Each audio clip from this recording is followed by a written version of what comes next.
Hoy quiero hablar de algo que sucedió ayer, después de unos días de malestar. Estoy incapacitada, de urgencias, de temas médicos que por supuesto no hablaré por acá. Pero ayer hice algo muy importante dentro de mi proceso, que para mí es importante, y es que volví a dormir en mi cama matrimonial y en mi cama de concubina, y que volvió esa cama a mi cuarto. Para mucha gente puede ser completamente insignificante, pero pues para mí no es insignificante, porque el duelo implica muchos pasos y muchas cosas que en la cotidianidad parecen de verdad insignificantes, y creo que lo mismo pasa con la enfermedad, ¿no? Como con cosas que yo veía en Alejandro y que él disfrutaba tanto, como, no sé, saborearse un postre o poder hablar y decir algunas palabras cuando ya no podía hablar. Cosas que damos por sentadas y que creemos obvias y que no agradecemos, y que yo no agradezco realmente. O sea, yo no soy una persona que constantemente se levanta y mentalmente es como gracias por todo. No, yo creo que vivo más bien en un constante agradecimiento, como que lo siento más que decirlo. Obviamente sí lo hago. Me acuerdo mucho que cuando yo estaba ahorita en Canadá, donde mi hermana Dianis, ella es cristiana, y siempre antes de comer agradecen, y es muy lindo como ella, su esposo Brad y sus hijas se han centrado en ese agradecimiento, y como yo también me sentía parte de. No lo he hecho tan juiciosa como ella, no se me olvida, realmente es algo fuerte, pero se me olvida. Debería hacerlo más, pero no lo hago. Y hoy pues quizás este video tiene que ver con ese agradecimiento de poder hacer algo que físicamente me costó trabajo, porque estoy muy débil físicamente, y emocionalmente también, como que claramente el sentirme enferma siento que no es nada grave, porque yo siento que todo lo comparo con un tumor cerebral, o con cosas realmente graves. No es grave, pero sentirme enferma es como uff, porque pues no me dan ganas de casi nada. Me cuesta hacer este video también, me cuesta un montón, porque implica una logística como esta que no estoy teniendo, que se ve la luz por ahí, se ve a contraluz, y es como, ay, no importa, pero debería como cerrar un poquito la persiana. Esperen. No, es que siento que si la cierro pues ya no me voy a ver bien, no me voy a ver. Pero bueno, el tema es que ayer, desde hace 8 días, yo me quedé en la casa de una de mis mejores amigas, que es en la casa en donde yo me quedé, donde más me quedé cuando era niña. Ella se llama Pilar. Yo sé que ella ve casi todos mis videos. Cuando era niña y adolescente, literalmente yo me quedé en su casa casi todos los fines de semana. Yo tuve problemas, todavía tengo problemas de azúcar. Llegué de Canadá con el azúcar muy alto, y desde la adolescencia me descubrieron un problema de azúcar. Entonces cuando yo me quedaba en su casa, su papá me hacía mercado. O sea, literalmente iba a una panadería que se llama San Marcos, en donde venden muchas cosas para diabéticos, y me compraba cosas para mí. Y decía como, esto es de Carolina. O sea, Pili tiene 2 hermanos más ella, y todos eran como, ¿cómo así que esto es de Carolina? Sí, él me compraba mercado a mí. Me sentía en mi casa ya. Yo creo que también el hecho de quedarme desde muy chiquita en la casa de mis amigas y en otros lugares me ha permitido como acomodarme fácilmente a los lugares a los que llego y poder viajar. Obviamente mi cama y mi casa no lo cambio por nada. O sea, este lugar para mí es mi refugio sagrado. Estoy en el estudio de mi casa, aquí enfrente tengo todos mis libros, más allá, bueno, mi casa está llena de libros. Pero me es fácil acomodarme a otros espacios y por eso viajo. Pero el tema es que hace 8 días me quedé en la casa de Pili, en su nuevo hogar. Ella tiene una cama 2x2. A mí no me gusta dormir con nadie, realmente me cuesta un montón dormir con las personas, con Alejandro porque era mi marido y porque no roncaba ni se movía, pero ahorita hablo de eso. Pero me cuesta mucho, no me gusta porque tengo un sueño muy liviano, o sea, yo me despierto porque se cae una aguja y no me puedo volver a dormir. Me cuesta mucho volver a conciliar el sueño. Entonces me quedé con ella tiene una cama 2x2 y fue como que puedo volver a mi cama. Entonces viene la historia que yo escribí ayer mientras sucedía todo en Instagram, porque yo escribo, me gusta escribir y hay momentos en donde no puedo parar de escribir, o sea, mientras yo movía los colchones y demás, al mismo tiempo paraba e iba escribiendo, porque eso pasa con la escritura y es como tengo que hacerlo. Ayer volví a mi cama. Entonces esta es la historia de las camas, de la cama del noviazgo, de la cama del concubinato, de la cama matrimonial y de la cama en la viudez. Porque parece una estupidez, pero no lo es. No lo es. Y ayer, después de varios años ya de la muerte de mi esposo, volví a dormir en mi cama y dormí bien. Me costó, pero dormí bien y dormí en la mitad de la cama. Esta es la historia entonces de mis camas. Cuando yo volví de Londres, que tengo que continuar esta historia de cómo Alejandro y yo nos cuadramos y demás, él desde el primer día se quedó en mi casa. Después cuento como otra vez vuelvo a retomar esta historia de nuestra historia, pero pues digamos que esto es una parte de esa historia. Y yo tenía una cama sencilla en ese momento, mi mamá todavía vivía conmigo, pues o sea, yo llegué a vivir con mi mamá en esta casa, en este apartamento, porque este apartamento es de mi mamá. Ella me lo cede, digamos. Y yo llegué a vivir con ella mientras me acomodaba y al aeropuerto fueron mis papás, mi hermano, Sonia, que en ese momento pues era la pareja de mi hermano, es la mamá de mi sobrino, es parte de mi familia, mi sobrino Santi, Margot, que me crió. Margot fue la persona que ayudó siempre a mi mamá en el aseo con el hogar, pero la persona que también me cuidó cuando yo era niña, con la que me hablo muy seguido y de la que hablamos de duelo, que a ella no le gusta llorar. Ella cree que porque yo lloro en estos videos me pongo peor y yo soy como, no, a mí me sirve llorar. Ella tenía una vida muy difícil y ella me crió. Y ella estuvo conmigo también en el funeral de Alejo y ella conoció la versión de Alejandro cuando era todo ácido y que saluda cuando se le daba la gana. Ella conoció también a ese Alejandro. Ellos fueron al aeropuerto con Alejandro. Bueno, el hecho fue que nos vinimos para acá. Después de ese día pasaron muchas cosas, nos dimos besos con Alejo, pero bueno, desde ese día Alejandro se quedó en mi casa, pero como yo no puedo dormir con nadie, y menos en una cama sencilla, yo no me acuerdo si yo dormí, no, yo creo que yo dormí con, no, yo creo que yo, no sé si yo dormí con mi mamá, pero él se acostó en mi cama. Pero de ahí en adelante, después de que nos cuadramos y nos volvimos pareja, bajábamos una colchoneta y nos turnábamos. Entonces él dormía en la colchoneta un día y yo en la otra, hasta que un día mi mamá nos dijo como, oigan, si ustedes se van a quedar juntos es para que duerman juntos, compren una cama doble y yo los ayudo a comprarla. Pues porque un colchón es caro. Entonces entre los tres mi mamá lo hizo, que me acuerdo. Creo que sí, creo que mi mamá nos ayudó, nos dio la idea. Creo que nos dio la idea, realmente nos dio la idea.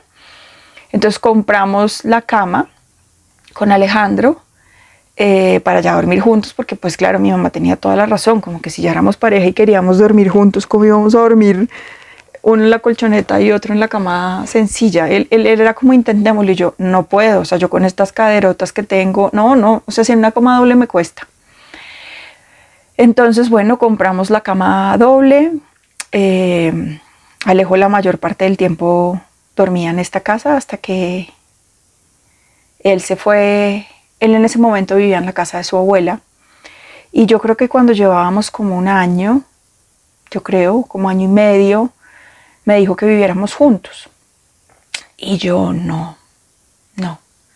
Y yo le dije a Alejo, yo creo que tú debes vivir solo primero. porque eso es algo que tienes que vivir, que es algo que tienes que experimentar. Tú tienes que tener tus cosas, tú tienes que tener en la nevera las cosas que tú tienes que pagar los servicios y ya, pues esas cosas que hay que hacer en la adultez. Y él me decía, pero yo aporto plata en la casa, y yo, es diferente, porque tú das una mensualidad, pero es diferente. No es lo mismo que tú tengas que pagar los servicios y que no te los corten, que tú tengas que ir a hacer mercado porque no hay huevos y que no otras personas te los compren. Yo le dije, yo ya viví en Londres 2 años, yo ya he viajado un cuarto del mundo, yo ya he vivido sola y yo no te quiero llevar ventaja. Porque yo creo que la pareja obviamente implica mucha admiración, pero también un tema de mucha horizontalidad. A mí me parece muy importante, a mí, esa es mi percepción, que uno debe mirar al otro de forma horizontal. A la pareja se le debe mirar de forma horizontal, admirándola, por supuesto, pero que sin que la otra persona se sienta en ventaja o en desventaja frente a etapas de la vida. Y yo creo que por eso, de alguna forma también, por muchas cosas que yo ya había vivido, por muchas herramientas que yo había adquirido en otro país, viajando tanto, pues pude también tener las herramientas para compartir mi vida en la juventud, en los 20, con una persona que tenía un tumor cerebral. Porque pues Alejandro también ya estaba en otro nivel. Entonces nosotros en nuestros 20, ya lo he dicho, vivimos lo que muchas personas empiezan a construir en los 30 o en los 40. O bueno, en los 40 se empiezan a separar, pero pues nosotros empezamos en nuestros 26, 25, 27 a construir algo muy sólido que a esa edad pues están en otra. Y yo le decía, tú tienes que vivirlo, tú tienes... Y después acá contaré otras cosas que yo siempre le dije a Alejo, tú tienes que vivir esto, tú tienes que, no sé, si no te has acostado con estas chicas tienes que hacerlo. Eso lo contaré en otros videos, porque nuestra ventaja era que como nos conocíamos tanto desde la adolescencia, pues podíamos hablar con mucha libertad de muchas cosas. Y yo lo admiraba mucho, pero yo sabía también muchas cosas que él quería hacer y que no había podido por diferentes razones, como irse del país. Él siempre se quiso ir del país. Cuando nos graduamos, él empezó a trabajar mucho tiempo antes de graduarse, pero él tenía un préstamo con el ICETEX, que es estos préstamos del Estado. Entonces no se podía ir del país porque primero tenía que trabajar para pagarlo. Yo no, yo tenía unos privilegios en donde mis papás me pagaron la carrera, en donde mis papás me pagaron mi viaje a Londres. Obviamente yo allá me tuve que mantener, pero el inicio, la aterrizada, me la pagaron mis papás. Si Alejandro se iba del país, pues le tocaba a él solo. Y cuando Alejandro dejó de pagar, cuando terminó de pagar el ICETEX, pues le diagnosticaron un tumor cerebral. Entonces hubo muchas cosas que él no pudo hacer y que quería hacer, como por ejemplo irse del país, y que yo sabía, y que en su momento también él quiso averiguar para irse. Él averiguó para irse a Malta y me decía cómo nos vamos juntos, y yo le decía, miremos a ver, yo sí me quiero ir contigo, pero también es una experiencia que tú debes vivir y que yo ya viví. Pero bueno, hubo muchas cosas, ya estábamos nosotros, yo no estaba tan segura de volverme a ir, aunque seguramente yo sí me hubiera ido, pero yo también quería hacer una experiencia laboral en Colombia que él ya había tenido, porque claro, yo me fui 2 años y cuando yo llegué, Alejandro ya tenía una experiencia laboral y tenía pues muchos contactos que laboralmente yo no tenía, y por eso él me ayudó tanto también a ubicarme en los trabajos, porque cuando uno se va del país, pues... Y además él empezó a trabajar joven, o sea, él empezó a trabajar cuando éramos todavía estudiantes, y además yo empecé a hacer maestría. Él hizo en cambio pasantía en el Congreso con un senador increíble que se llama Carlos Gaviria. La pasantía Alejandro la hizo con él. Entonces Alejandro desde muy chiquito empezó a trabajar, mientras digamos que yo seguía viajando, yo seguía estudiando, yo estaba como en otra, y él sí muy adulto, muy con muchas responsabilidades, que yo también, porque obviamente yo tuve que sobrevivir a un país y a una nueva ciudad y a lo que es la migración, pero en otras condiciones. Obviamente comí mierda, si no trabajaba no comía, pero no desde lo profesional, sino como la vida en cuanto tal. Entonces yo le decía como, si me voy, pues también voy a dejar de construir algo que tú ya tienes acá. Bueno, finalmente Alejo no se fue porque pues su enfermedad también se lo impidió, pero siempre quiso irse y siempre quiso migrar. Siempre quiso irse a estudiar. Él estudió francés acá, quería mejorar su inglés, siempre quiso irse, pero no pudo. Entonces, como yo sabía que había cosas que él quería hacer, pues yo no quería que él se las saltara por estar conmigo. Y ese es el amor, es que la otra persona tenga la libertad de ser lo que es por sí mismo y que la otra persona, si puede, lo acompañe. Y si no, no. Como no necesariamente es quemar etapas, pero sí hay cosas que yo tenía muy claro que él quería hacer y que yo lo impulsaba para que las hiciera, como él tener su apartamento. Entonces finalmente Alejo, un amigo de él, se va por Sudamérica y le cede el contrato de su apartamento en Usaquén. Alejandro siempre dijo que nunca iba a vivir en el norte de Bogotá. Yo siempre he vivido en el norte de Bogotá, pero lejos. Y él es como, siempre era como, vives muy lejos. Y sí, vivo lejos. Lejos de lo central, digamos. Bogotá es una ciudad caótica, es una ciudad con una movilidad perversa, el transporte público es perverso, el tráfico es perverso. Y donde yo vivo, pues no me facilita, además yo no tengo carro. Y si tuviera, pues también sería un tema. Entonces él siempre decía que él no iba a vivir en el norte, pero Usaquén es un barrio muy lindo y es un barrio lleno de restaurantes y Alejandro amaba comer, tenía una relación con la comida, tenía orgasmos, realmente le hacía sonidos orgásmicos cuando comía cosas deliciosas. Entonces fue muy lindo llegar y que él tuviera su apartamento lleno de plantas con sus cosas. Era muy lindo y bueno, ahí como cada uno con su cama doble, teníamos nuestra cama doble acá, teníamos nuestra cama doble allá. Había algo y era que yo necesitaba dormir una vez a la semana sola. O sea, como que yo le decía, yo necesito mi espacio sola, yo necesito no estar todo el tiempo juntos. Y Alejandro lo entendía, la verdad lo entendía perfectamente. Y Alejandro tenía algo que para mí es muy importante y como era tan silencioso, así él estuviera, como que yo me sentía acompañada, pero yo entendía que él entendía que yo necesitaba mi introspección y además él también era muy introspectivo. Para mí el silencio, la introspección, el estar conmigo misma, que cada vez es más difícil, sobre todo por las redes sociales, porque aunque esté sola o esté conmigo o esté en mi mismidad, pues las redes sociales hay mucha saturación de muchas cosas como esta, de mucha información que satura mucho y que no nos permite estar con nosotros y que genera demasiada ansiedad. Alejandro, por ejemplo, no era mucho de redes sociales, las tenía y él decía como sé que esto hace parte de la vida, pero no son mi vida. Él tenía un muy buen manejo de las redes, pero yo creo que cada vez es más fuerte todo este tema de las redes. Teníamos un día a la semana que por lo menos intentábamos no dormir juntos, pero casi siempre dormíamos juntos.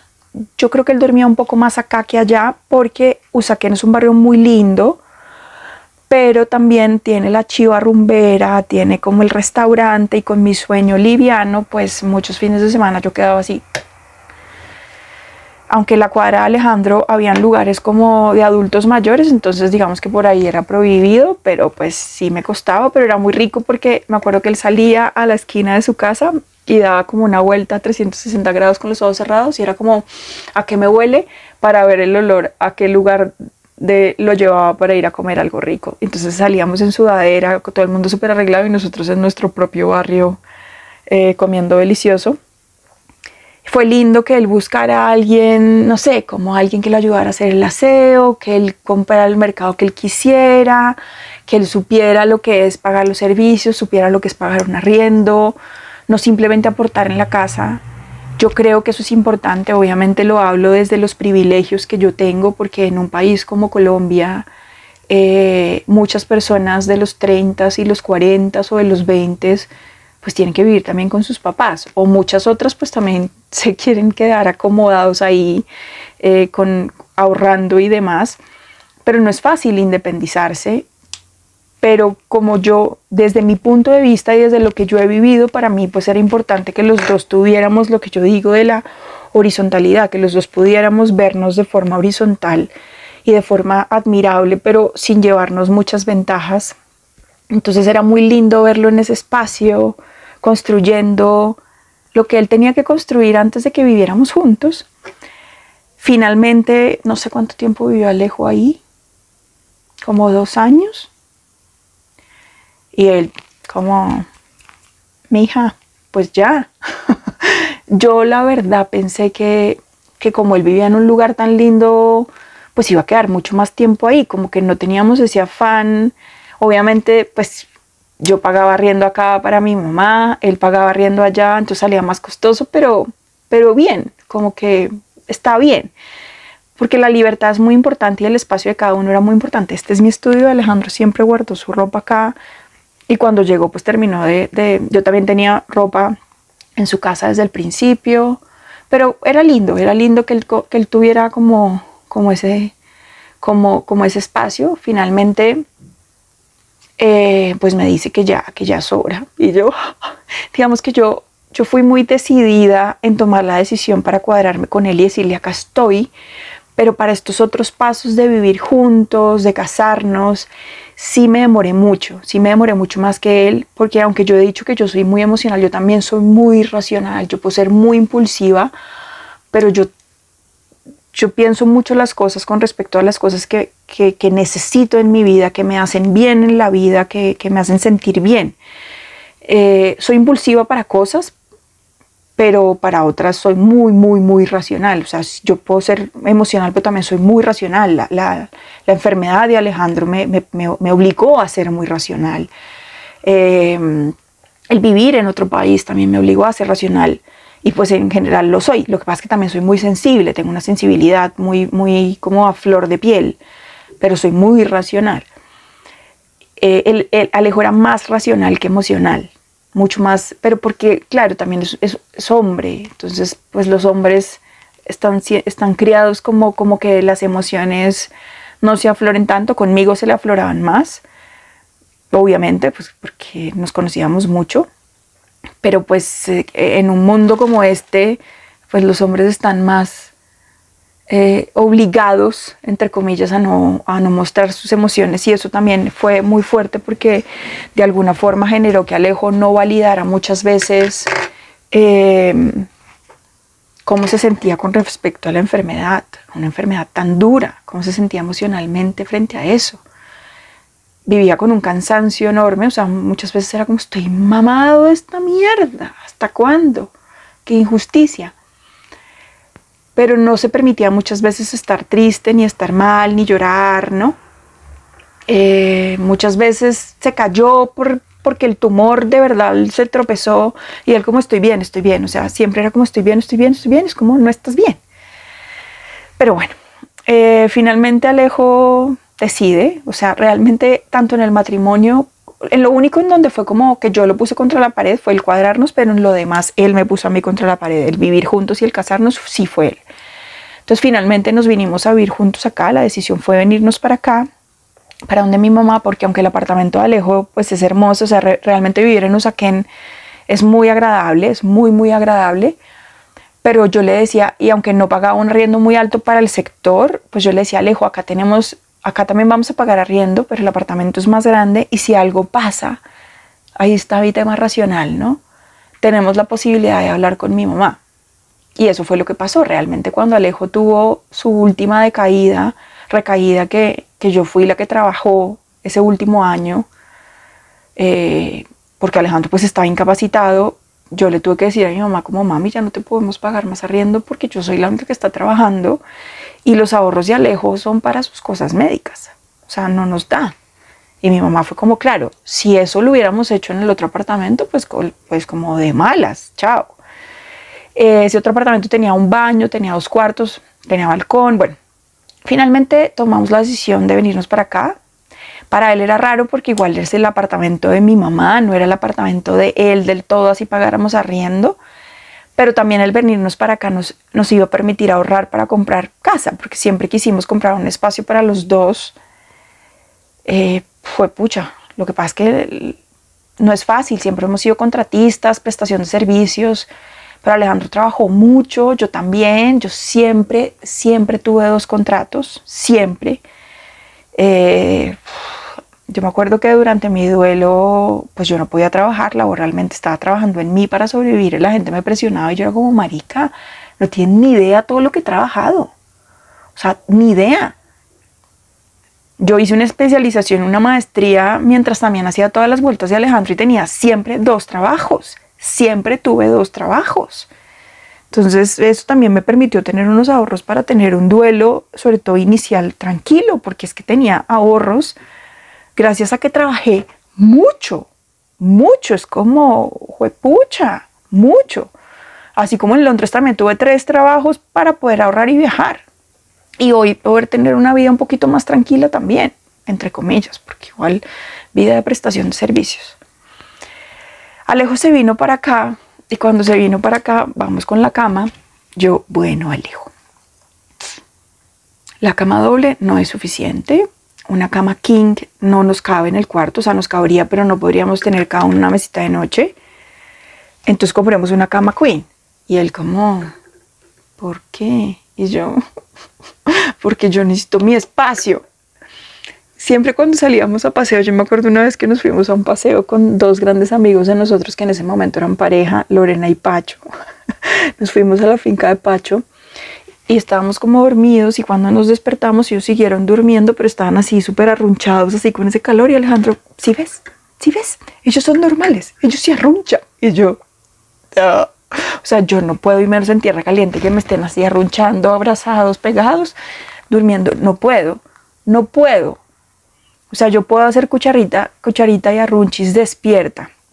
Entonces, con Alejo, él siempre cuando estábamos dormidos me preguntaba si me podía hacer cucharita. Era como, Carola, ¿te puedo hacer cucharita? Y yo, no, o sí. O sea, antes de dormirnos me hacía cucharita, pero ya cuando yo me estaba quedando dormida, yo ya era como, córrete. Hoy lo que yo extraño eso. Uy. Entonces cuando compramos la cama queen, yo le decía de la mitad para allá. Y entonces él se corría así, hacía puchero, como hacíamos como una línea imaginaria y me decía, ¿acá? Y yo, no, más. Y era como, porque él siempre quería estar como así pegado y yo no, porque no me gusta. Y eso que yo con él fui supremamente tierna físicamente. O sea, la persona que a mí más me ha despertado un tema físico ha sido mi esposo y mi sobrinita Raquel, pero sobre todo Alejandro. Yo creía que era tierna hasta que hice una encuesta preguntándole a la gente que me conocía que si yo era tierna y todo el mundo era como, obvio no, yo juré que yo era tierna, pero no, yo no soy tierna. Y físicamente pues no lo soy, lo que pasa es que soy expresiva, pero como sí, obviamente cuando saludo y lo demás, sí, soy expresiva y abrazo, pero como esa expresión física constante solamente salía con Alejandro, pero el dormir es otra cosa. Pero teníamos algo y era que yo todas las noches le tocaba su espalda, la parte de atrás, la parte de acá abajo, le metía la mano por la camiseta y esa era como mi forma de contacto.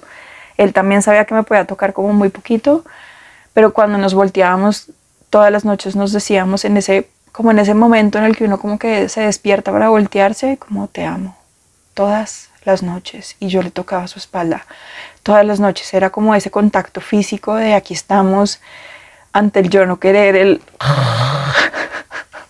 no podía. Y en tierra caliente me parecía horrible. Y yo todavía lo veo en las personas y es como, ay no, qué como pegachentos. Para él, todos los demás eran seres humanos normales y yo no, porque no me gustaba el arrunchis al dormir y no me gusta. Entonces compramos la cama queen, la cama matrimonial, la cama del concubinato. Bueno, luego nos casamos, que después eso será otra historia. Y cuando Alejo muere,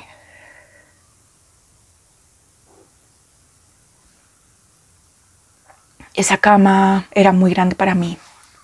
Alejo muere en casa, Alejo tuvo hospital en casa por decisión de los dos y por decisión, su neurocirujano siempre dijo, Alejandro, cada vez que está en la clínica se enferma. O sea, me acuerdo en su última cirugía, Alejandro salió de cuidados intensivos para la casa, eso no pasa. Pero Carlos Kure Hakim, su neurocirujano, y Ángel es un ser humano maravilloso, maravilloso en todo sentido, que después podría hablar de Carlos Kure Hakim. Literalmente le dio salida de cuidados intensivos a la casa, porque él decía, si yo dejo, Alejandro está muy bravo, si yo lo dejo acá se pone muy mal, se pone peor, hay que sacarlo de acá. Normalmente una persona no sale de cuidados intensivos a la casa, pero es que pues Alejandro también tenía un temperamento muy fuerte y pues Carlos, pues Kure me decía, sácalo. O sea, yo sé que él va a estar bien y contigo va a estar bien, pero acá Alejandro se enferma. En las clínicas Alejandro se ponía muy mal, estuvo tantas veces en una clínica que obviamente agradecía, pero también era pues demasiado doloroso. Entonces se decidió que sí, Alejandro iba a estar acá en casa. Y los últimos días de la vida de mi esposo, los últimos 15 días, una de las enfermeras, Sandra, Alejo tuvo enfermería el último mes, solo el último mes, por EPS, o sea, pusimos tutela y tuvo enfermería, pero yo siempre dormí con Alejandro y yo ponía acá en el estudio un sofá cama con las cobijas y todo para que las enfermeras durmieran, y yo misma por las noches me paraba a voltear a Alejandro. Pues él tenía catéteres y una vez se lo quitó y bueno, lleno de sangre, y bueno, eso fue todo un tema. Pero pues yo era la que hacía lo que las enfermeras debían hacer en las noches. Y una de las enfermeras, Sandra, un día me dijo: señora Carolina, nosotras estamos acá para cuidar a don Alejandro las 24 horas y que usted descanse en la noche. Para eso estamos, no para que nosotros estemos durmiendo en un sofacama en otro cuarto. Usted tiene que descansar. Nosotras tenemos que hacer una notificación que poníamos acá en el estudio, un papel. Ellas ponían como, ellas anotaban ahí, después ellas los tenían que llevar a la EPS, todas las cosas que pasaban con Alejandro. Como epicrisis, no sé. Y ella dijo: si alguna de nosotras cuenta que usted es la que duerme con él, que nosotros dormimos acá, que usted es la que lo voltea, porque Alejandro había que voltearlo cada dos horas porque él ya estaba en cama para que no se ampollara. Pues Alejandro, obviamente a veces yo lo llamaba porque Alejandro era un hombre de 1,82 metros, pero no siempre. Como que ese tema de ser tan independiente y de ser cuidador es una cosa muy berraca, porque es como, también es como, ¿quién mejor que yo para hacerlo? Es un tema difícil también porque quizás pues solamente tuve enfermería el último mes, entonces pues me acostumbré a hacerlo todo yo, y obviamente hoy el cuerpo me pasa factura, el alma me pasa factura, pues porque ya no estoy tan joven y porque fue difícil. Fue difícil bañar a un hombre todos los días, cuidarlo, limpiarlo, pero lo volvería a hacer por él siempre. Por otra persona, no lo sé. Esa es una de las cosas que siempre me pregunto, como, no lo sé. Habría que, el cuidador debe amar mucho para que cuide con mucho cuidado y entrega. Entonces Sandra me dijo: si nosotras anotamos que nosotras dormimos toda la noche, le van a quitar la enfermería en la noche. Y eso sí me asustó mucho. Entonces me dijo: usted tiene que dormir aparte. Y nosotras dormimos con don Alejandro. Usted nos pone ahí una silla o una colchoneta y nosotros nos acomodamos, porque nosotras somos las que tenemos que hacer ese trabajo, no usted. Porque se lo van a quitar. Y yo, uy, juepucha. Entonces,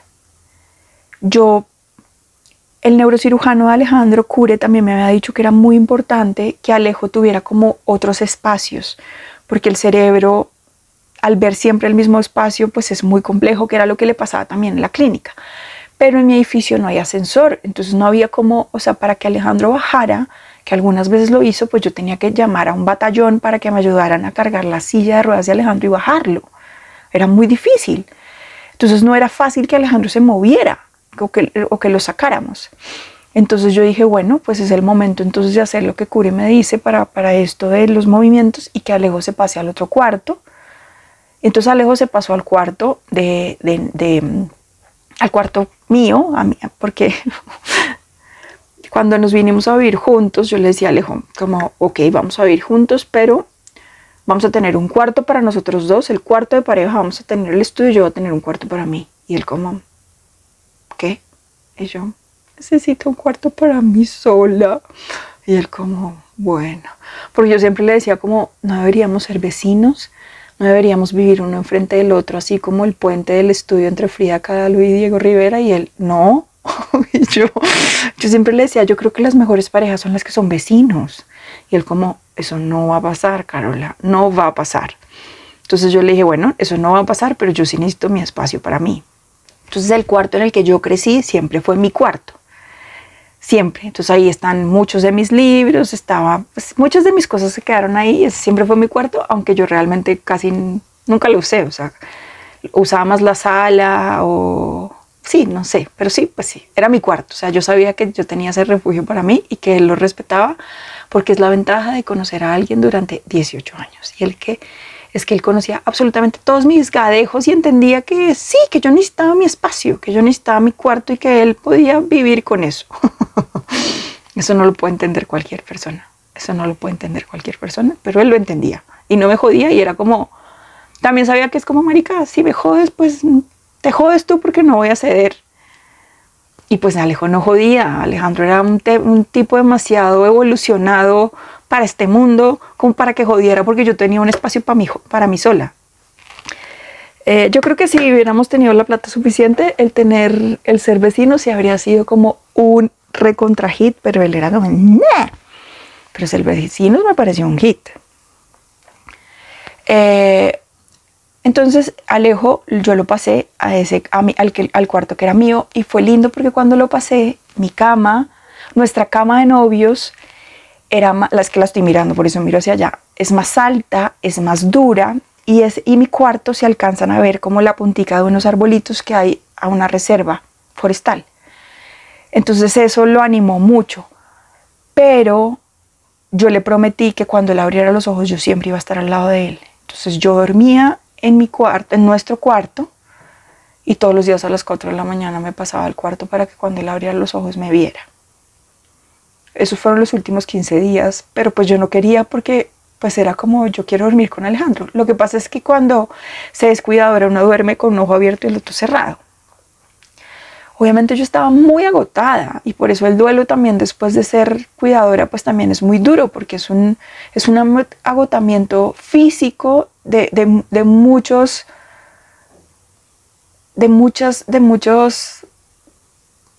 cosas muy complejas en la enfermedad, que después se unen con un dolor terrible de esa persona ya no está, y uno creer que sí está, porque además está, cuando se cuida a alguien, está casi que 24/7 esa persona.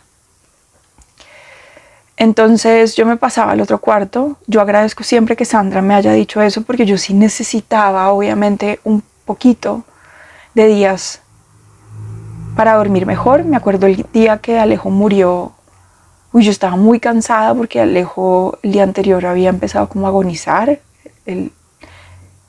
Y el día que yo no me levanté ese día, mi mamá me dijo, yo voy. Mis papás habían llegado porque yo tenía un grado, después hablo de eso, pero mi mamá me dijo, yo me paro. Mi mamá se paró a las 4 de la mañana y se paró a estar con Alejo, pero él molestaba mucho porque él ahí ya no hablaba, pero en otros momentos, Alejo en algún momento, por su tumor cerebral, le dio un hipo 24/7. Eso fue horrible. Eso fue de las cosas más difíciles de la vida, y fue en las cosas en donde yo sí más me angustié, porque Alejandro se ahogaba. Y cuando volví a respirar, él me decía, oye, con razón la gente se hace esto de ahogarse, porque lo que uno siente después al volver a respirar es una cosa impresionante. Y me contó, en esos momentos, y mejor entiendo lo del protagonista de Kill Bill. Kill Bill es una película, y el protagonista de Kill Bill, como que él se ahorcaba, no se ahorcaba, pero como que se producía a sí mismo. Eso fue lo que él me dijo, no sé, como ahogamientos, porque la sensación que viene después como que es un éxtasis, es una vaina impresionante. Alejandro me decía, es impresionante lo que sientes cuando vuelves a respirar. Eso, lo del hipo fue muy, muy fuerte, fue un momento muy difícil que ahorita no hablaré. Pero cuando Alejandro, en esos días del hipo, mi mamá estaba acá, y cuando él volvía a respirar, mi mamá le decía, Alejandro, respira, respira. Y le hablaba en susurro, pero fuerte. Y Alejandro era como, Marta Elena, no sé si prefiero el hipo o si prefiero tu susurro. Y mi mamá, ay, Alejandro, como mierda. Alejandro nunca perdió su sarcasmo. Nunca, nunca. O sea, él en ese momento, cuando volvía a respirar, él era como... O sea, en un momento tan complejo como ese, él era capaz de decir ese tipo de cosas, y todos como, en un momento tan tensionante, él con la boca morada porque no podía respirar por el hipo, respiraba y le decía eso a mi mamá, y nosotros éramos como, ¡juá! Entonces después, cuando yo me imaginaba a mi mamá susurrándole esos días como, Alejandro, respira. Además porque susurraba, pero yo oía todo. Yo era como, mami, le susurras y yo oigo todo. O sea, que es esa forma de susurrarle. Y él como, no sé si prefiero el hipo o tu susurro duro, Marta Elena. ay, era un ser que me sacaba risas todos los berracos días. Eso es una cosa increíble, increíble. Yo tengo un papelito, él me dejaba papelitos así, de estos, por toda la casa. Y por ahí tengo algunos. Y me decía que lo que más lo enamoraba era mi sonrisa. Y lo que más lo enamoraba era mi imaginación y hacerme reír. Entonces él tenía como un reto de vida, hacerme reír. Era como, porque yo no me río tanto. O sea, mi familia, por ejemplo, mi familia paterna se ríe mucho. Mi papá es un tipo que cuenta chistes, mi hermano también. Y yo soy como, mi papá no ha podido entender. Yo soy como, papi, yo no soy así, yo no soy como ustedes. Como que todos son como, sí, mi papá tiene una chispa muy grande. Pero yo no, o sea, yo puedo ser chistosa, pero dentro de mis cosas como tontas, o sea, como de cosas como tontas que hago, pero no como con la intención de ser chistosa, porque yo no soy chistosa, o sea, a mí no me sale y no me río tan fácilmente, es como, y no me río fácil tampoco por ser decente. Si hay algo que no me parece chistoso, yo soy como, no.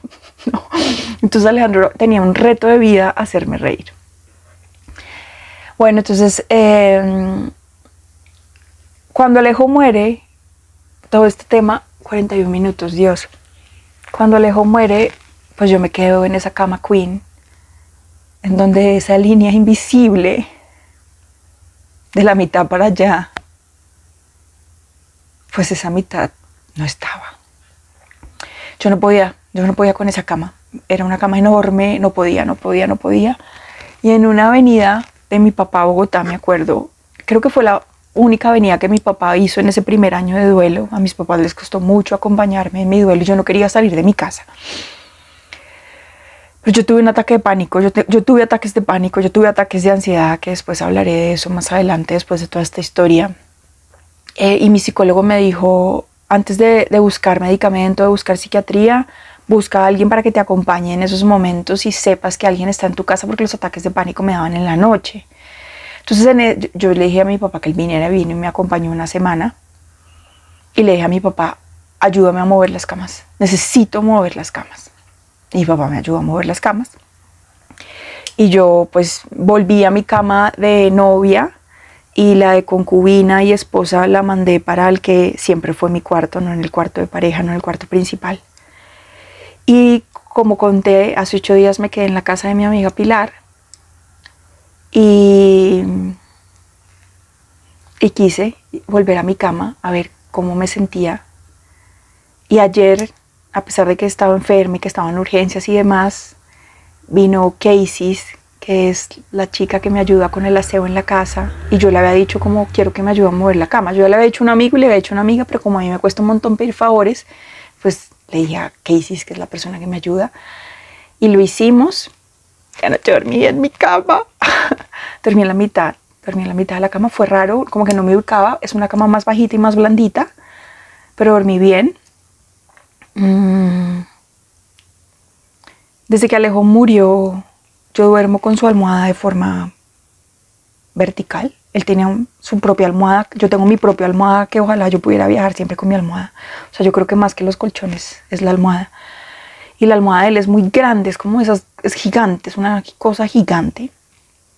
Entonces yo la pongo así, como vertical. Voy a contar algo que puede sonar muy fuerte para muchas personas y que lo era también para mí, pero era algo que yo necesitaba. Y cuando Alejo murió, yo no sé por cuánto tiempo, yo creo que por ahí 2 años. Es que esto es muy berraco, o sea, de verdad, la muerte y la ausencia de la persona mientras el cerebro se adapta a una nueva realidad, porque es eso, el duelo es adaptarse a una nueva vida, sin esa persona físicamente, pero con esa persona llena en mí misma. En la almohada de Alejandro, pues después de dormir con Alejandro 18 años, porque literalmente era el único hombre con el que yo dormía mucho, o sea, 9 años de pareja, pero 9 años siendo mejores amigos, en donde dormía en mi casa desde que éramos adolescentes. Yo creo que sí, hasta, creo que con el único hombre que dormía en una cama sencilla, sí, yo con Alejandro, cuando éramos amigos.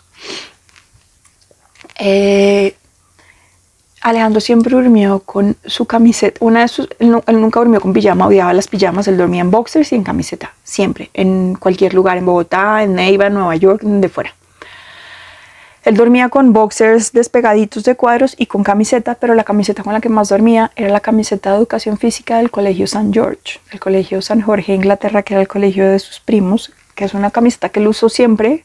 Él utilizaba camiseta de mayonesa, o sea, de marcas de lo que fuera, se le veía todo bien porque pues tenía mucha actitud y mucha personalidad. Él iba al trabajo con botas pantaneras y se veía bien, literal. O sea, si llovía, él se iba con botas pantaneras a trabajar. A los conciertos de Stereo Picnic jamás se fue arreglado porque era como siempre va a llover y todo el mundo súper como con la mega pinta y Alejandro sudadera y botas pantaneras. Tenía toda la actitud y todo el físico para ponerse lo que se le diera la gana y verse bien. Entonces, ¿yo qué estaba diciendo? Se me olvidó. Ya me acordé. Entonces él, cuando esa camiseta ya estaba muy viejita, la siguió utilizando como pijama. Y entonces, en su almohada, yo ponía la camiseta en la almohada, como si fuera un muñeco, digamos, los boxers y una foto de él, de su cara, con una camiseta de rayas roja con blanco, que era su camiseta favorita y que fue con la que se murió. Se murió con su camiseta favorita. Se fue de esta casa con esa camiseta. Seguramente la botaron cuando llegó a la funeraria. Yo ponía esa foto en la parte de la cabecera. Yo me acuerdo una vez, mi roommate en Londres, Viviana, vino a visitarme y por alguna razón entró al cuarto y vio eso y fue como ¡uy! Y yo casi a mi casa entran personas de mucha confianza porque este es mi lugar muy sagrado, pero no sé por qué ella entró al cuarto y fue como, yo sé, o sea, yo de forma racional entendía que eso estaba muy raro. Ella se le murió su papá, también creo que por un accidente cerebrovascular, y su mamá, ella y sus hermanos tuvieron que cuidar a su papá muchos años, adaptar su casa también. Las tazas de mi casa están subidas, porque las tuvimos que adaptar para Alejo. Yo sé que era fuerte, yo sé que era muy fuerte, pero era algo que yo necesitaba para transitar y que mi cerebro fuera entendiendo que Alejandro ya no estaba. Hay algo que se llama el síndrome, es el síndrome del miembro amputado, del miembro fantasma, que es lo que pasa cuando se le amputa un pedazo, un miembro del cuerpo a un ser humano, a una persona, la mano, la pierna, ¿sí? Y es que el cerebro sigue creyendo y sigue sintiendo que eso está y que sigue doliendo. Cuando se amputa una pierna, cuando se amputa una mano, sigue doliendo, porque para el cerebro todavía está. O sea, el cerebro sigue enviando la información de eso. Y yo leí en algún momento por alguna cosa, porque yo leo un montón hace muchos años, el síndrome del miembro fantasma, creo que se llama, que cuando eso pasa, como yo he leído tanto sobre el cerebro, que normalmente el ejercicio que le mandan a las personas es pararse enfrente de, por ejemplo, si es una mano, del espejo, para decirle al cerebro y decir como, mi miembro ya no está, mi mano ya no está, mi mano ya no está.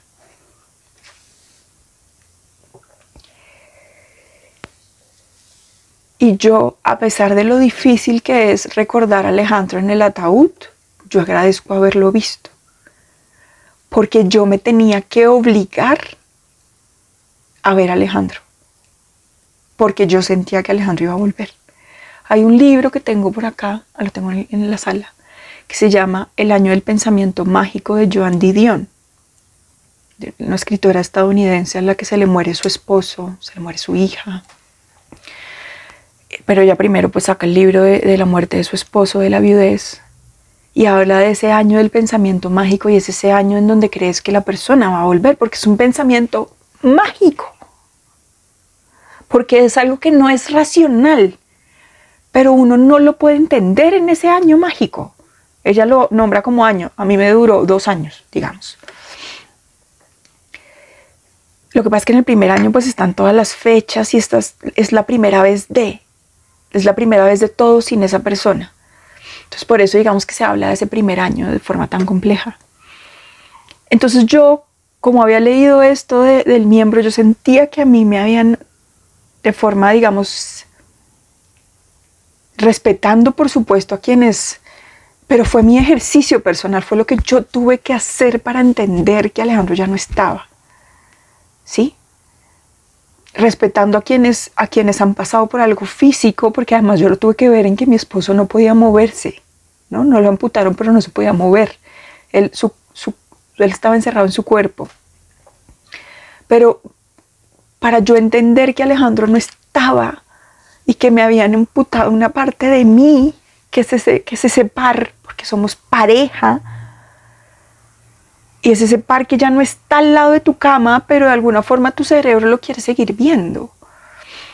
Yo tuve que hacer el ejercicio de verlo en el ataúd constantemente, imaginármelo y cerrar los ojos. Y yo siempre he pensado, por eso, desde ahí, que el peor duelo es el de las personas desaparecidas. No me lo puedo ni imaginar. Yo no me alcanzo ni a imaginar lo que es eso. Porque está, pero no está.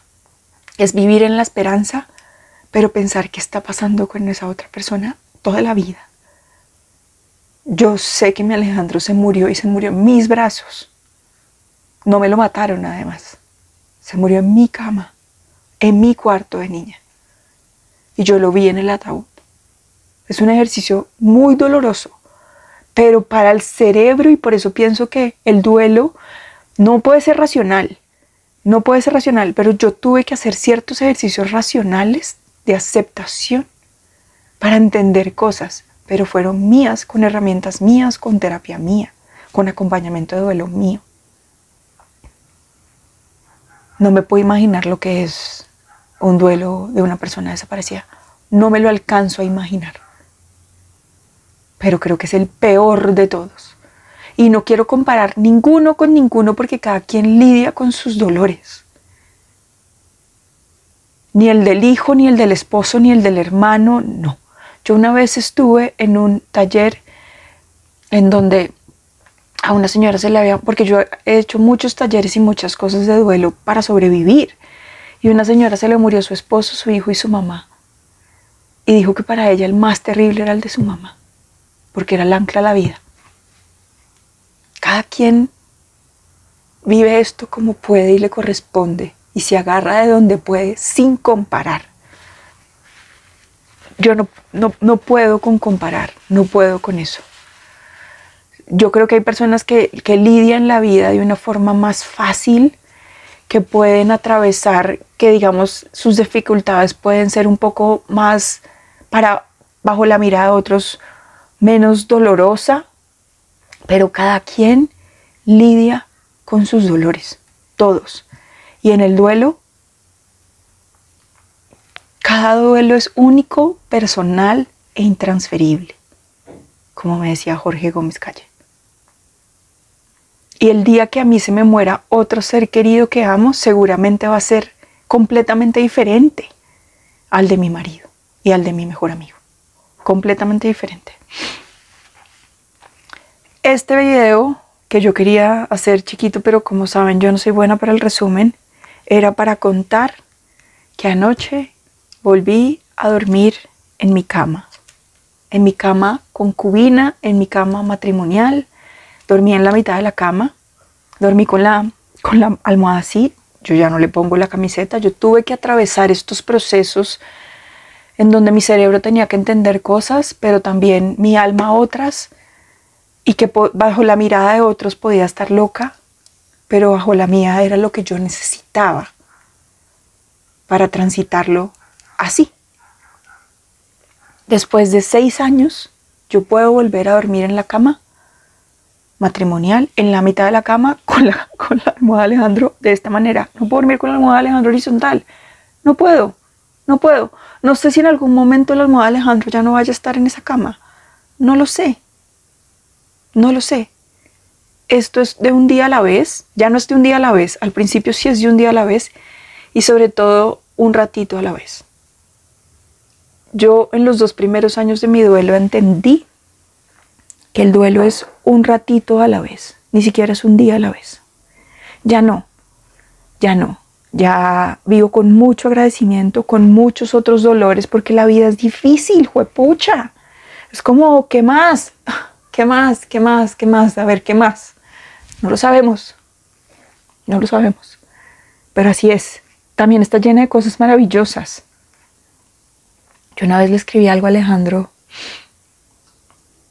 en un papelito cuando estábamos en la universidad, que decía como: la vida está llena de colores, magias, luz y sorpresas, pero no la vemos tan clara porque aún estamos en ella. Y a los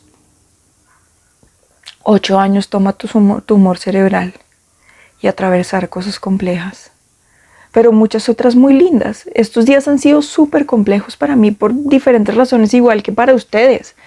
Mucha, porque es que la vida está llena de complejidades y las redes sociales siento que muchas veces no ayudan porque es como nos hacen ilusionarnos realmente el cerebro. O sea,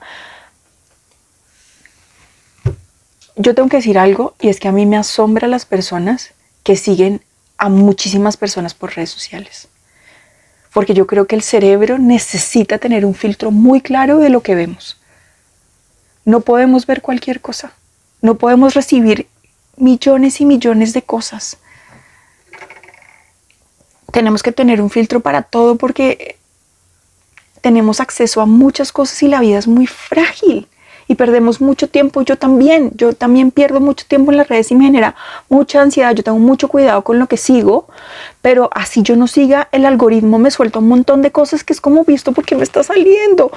Les juro que ayer, cambiando colchones, y me empezaron a aparecer marca de colchones por Facebook, por Instagram. Era como, ¿qué es esto? como claramente nos oyen. Gran Hermano. Si no se han leído el libro de Orwell, Gran Hermano, eso es una vaina muy impresionante. Como les juro, aparecieron colchones en mis redes sociales. Ojo con lo que vemos y con lo que dejamos entrar. A mí me cuesta un montón, pero lo intento.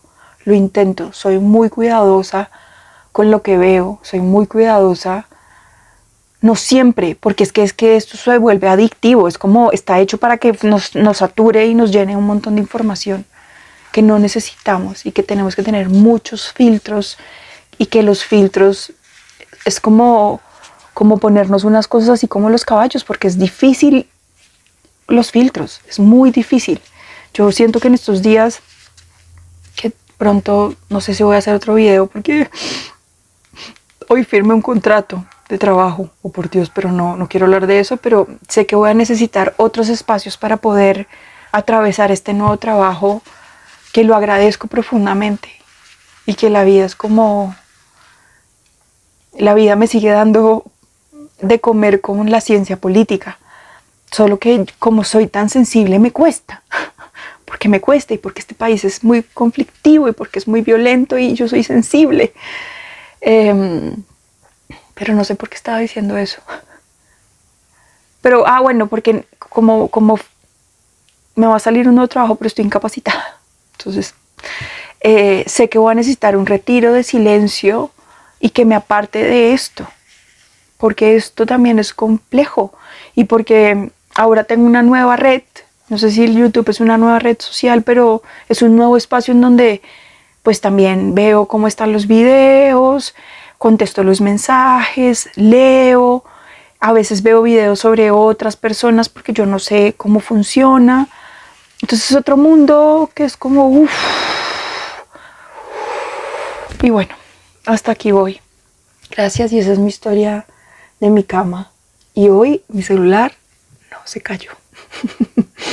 Gracias, chao.